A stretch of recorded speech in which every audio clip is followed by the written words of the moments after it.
ជាបឋមខ្ញុំបានឈ្មោះប៉ារ៉ារ៉េជាសិស្សថ្នាក់ទី7កនៅសាលាអន្តរជាតិ UKL ថ្ងៃនេះដែរខ្ញុំឡើងមកដើម្បីនិយាយអំពីមេរៀនមួយដែលមានចំណងជើងថាលក្ខណៈមិត្តភាពល្អតាមមិត្តភាពគឺជាអ្វីមិត្តភាពគឺជាតំណែងរ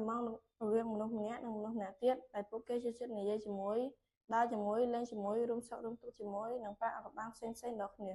ជាពិសេសគឺទុកចិត្តលើគ្នាវារួមចំណែកជាមួយមិត្តភក្តិរបស់យើងក្នុងការកម្សាន្តសប្បាយនិងយល់ចិត្តគ្នាទៅវិញទៅមក